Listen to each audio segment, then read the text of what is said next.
Our next speaker is DeMarcus from Florida A&M University. And we're switching gears a little bit on the subject matter of the talks in this session. Resilient coastal communities and economies. It's a very broad thing. DeMarcus is going to be talking about validating a model of microplastic hotspots from Apalachicola Watershed to Apalachicola Bay. Marcus, and finish the presentation up. All right. Thank you. Hello, good people. How's everyone doing? All right, glad to hear it. I've presented this quite a few times, but I'm so glad that I can do this in person. One, because I've really enjoyed doing this research with many different organizations, with CCME, with ANR, and even getting some advice from some NOAA labs, and also I've finally been able to have an opportunity to use my laser pointer. So I'm very I always wanted to do that during the presentation. And so, yes, thank you so much. Again, hello, everyone. My name is DeMarcus. I'm a NOAA CCME scholar here at the Florida A&M University. And today I'll be presenting to you the research I'll be doing for my thesis, which, of course, Dr. Moore said is validating a model of microplastic hotspots from the Apalachicola Watershed to the Apalachicola Bay. I have like 17 minutes.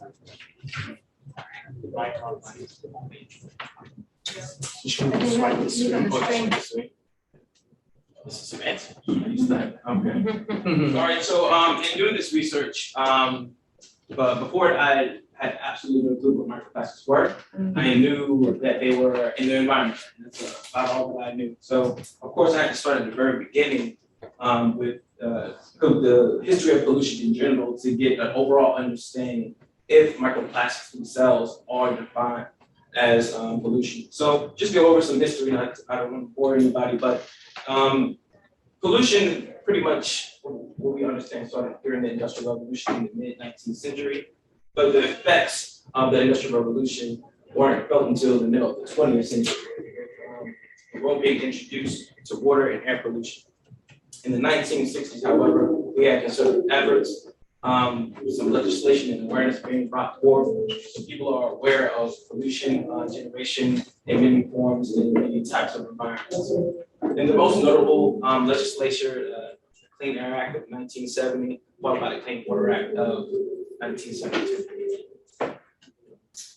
So the Clean Water Act is just a combination of state and federal regulations, standards from over 100 years. The most important thing from the slide is the quote from the United Nations Convention on the Law of the Sea, which defines what pollution is, which was where I got most of my questions regarding microplastic pollution. And the quote is that that pollution is the introduction by man, directly or indirectly, of substances or energy into the marine environment, including estuaries, which results or is likely to result in such a deleterious effects as harm to the living resources and marine life, hazards to human health, hindrance to marine activities, including fishing and other legitimate uses of the sea. So the biggest thing that hits home for a lot of the sciences is the impact to human health. And we rely a lot on the environment to see those impacts and those responses. So coastal and marine pollution is largely connected to waste discharge from land masses and discharges from human activity on the sea and ocean. 80% of debris in marine environments originate from land-based sources, and of this debris, plastic material is the most prevalent micropollutant in the world's beaches and oceans, making up 60 to 90% of all marine debris studied. So plastic was invented by Simon in 1839, but the first commercially trademarked plastic was made by Leo Hendrik Basin in 1907. And shortly after that, in the 1940s, we had the mass production of plastic. In the 1950s, plastic production had reached 1.5 million tons. As of 2016, it has reached 335 million tons and is climbing. So pollution in Florida in general, there's very little information on microplastic concentration, but what we do know is that the Florida Gulf Coast is lined with sources of microplastic pollution due to industrialization, urbanization, and agriculture. Plastics are circulated through stormwater runoff, wastewater treatment, plant effluent, tire wear, and atmospheric deposition.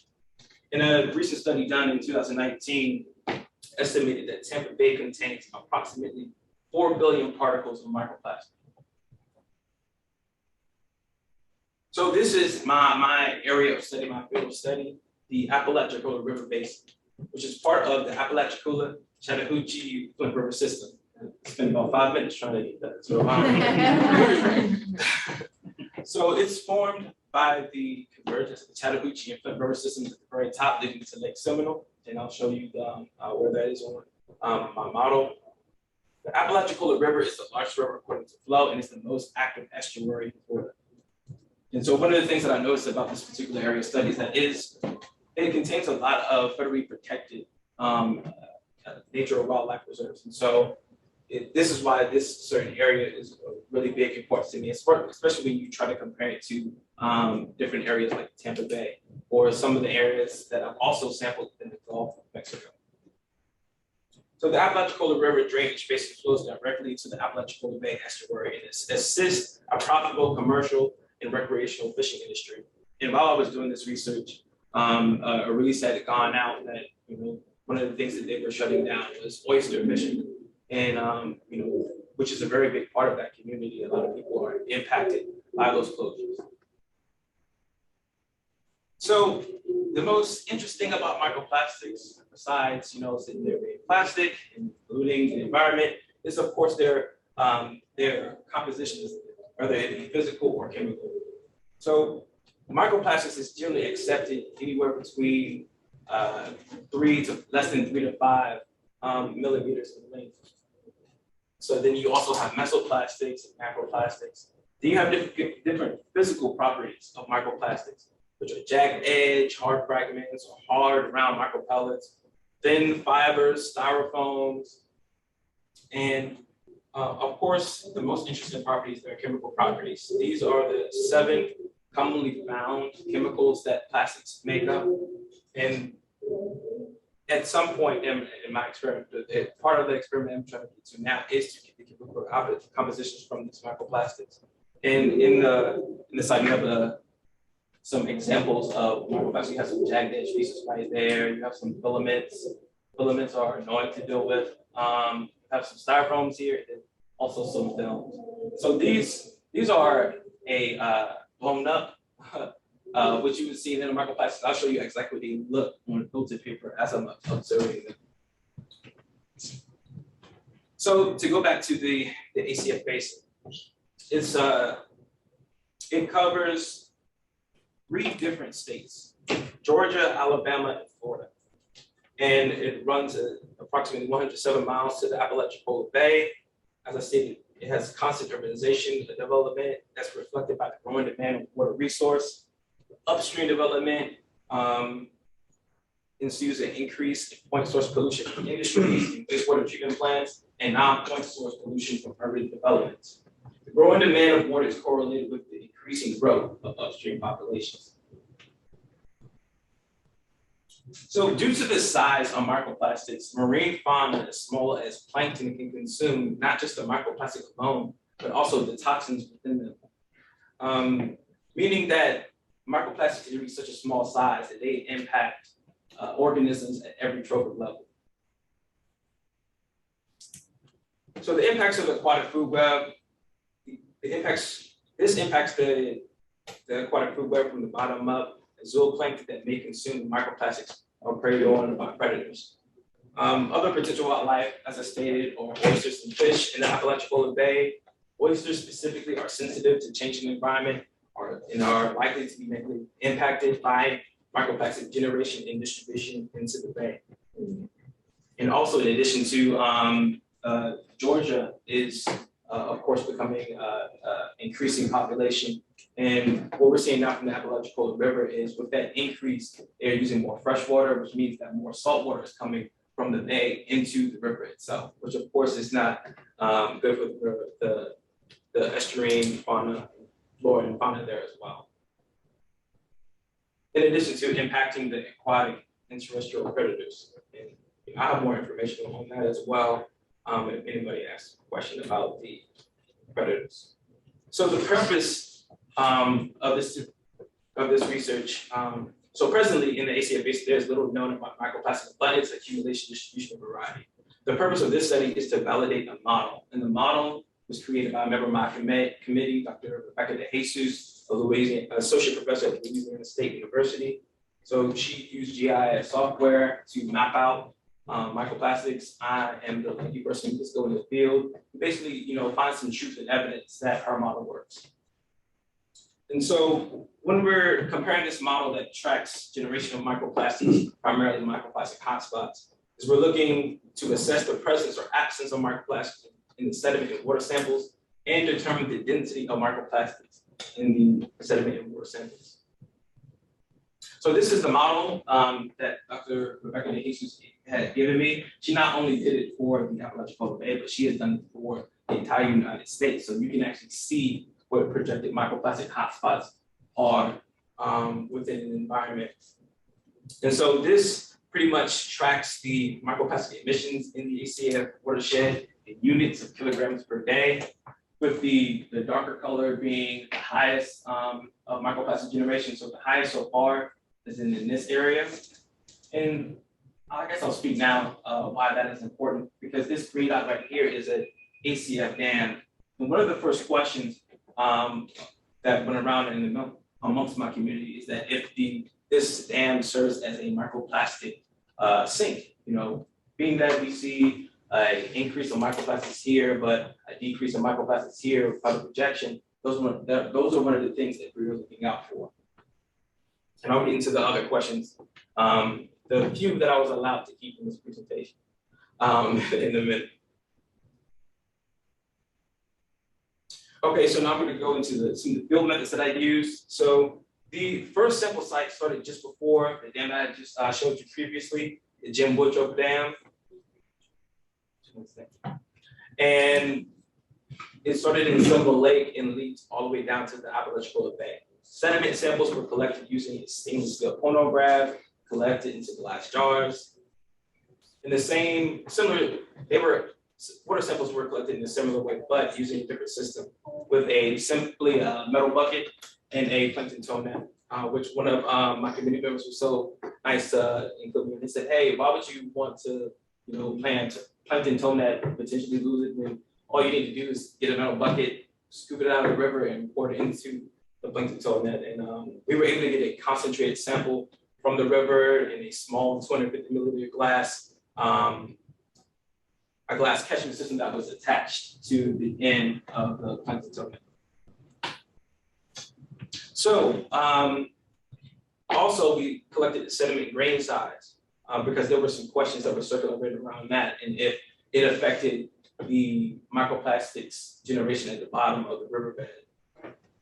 And so they were wet and dry seeds where we could get the mud and sand fraction. And we feel like that we will see a correlation between the types of sediments and where they were collected from as it relates to the microplastic concentrations. Because as you see, they look very different. From the darker sediments are more coarser, and the lighter they get, the more finer they get. What's not included in this picture are the mud samples that were only collected around the dam.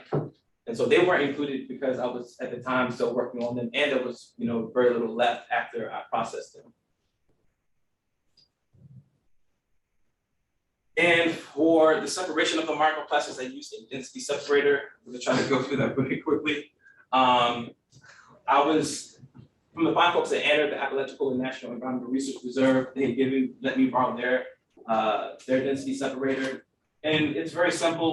The sample goes in at the top, and the water comes in from a reservoir and goes into this spigot here and goes up the system. And air bubbles from an air stone that you would typically have in a fish tank were used to pretty much pull the microplastics from the sample and empty them into a mesh where I collected them into a glass vial. Okay, so this is the density separator that I used at Anner. I was so glad it was particularly hot that day, and as you see, I had to shade.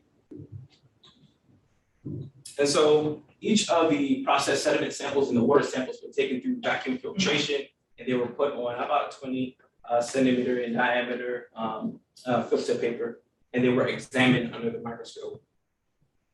These are the different sizes of the microplastics and the different designations according to their size. And these is actually from the booklet they had given me into using this density separator. So when I came to the time that I'm at right now, in observing these microplastics. And so these are just an example of a filament, jagged edge, a pellet, and a film. You can imagine the square looks big, but I promise you that it isn't. I could show you a vial of microplastics right now, and you would have a hard time believing there are any in there because they are that small. But in fact, there could be 30 to 35 of them. So these are my hypothesis and expected findings. If the GIS model is accurate, then there should be variability between separate sites. And if the ACF dam is a sink for microplastics, then the concentration of microplastics upstream will be more than downstream. And if sediment grain sizes vary among samples, then the variation of microplastic size will vary as well. So these are my observed microplastics so far. I've gotten a wide variety of different colors of filaments. And these are just from the water samples. So I'm projecting that when I get to the sediment samples that I'll start seeing difference in their physical composition. That's when I'll get the more jagged edge pieces, the micropellets, because jagged edge pieces for whatever reason are subjected to fouling and change their density. So this is a picture of the Jim Wolfdorf Dam. And he found it important to also bring up notable structures like bridges or some construction happening near the rivers as well. So thank you so much for listening. I want to thank NOAA CCME for their support, as well as FAMU. I want to thank my advisor in the picture, Dr. Martinez Colon, and Dr. Moria as well, who was in the picture. He was nice enough to captain my boat. I really appreciate it. And if I can, I'll take any questions. Thank you, DeMarcus. Let's do one question for DeMarcus.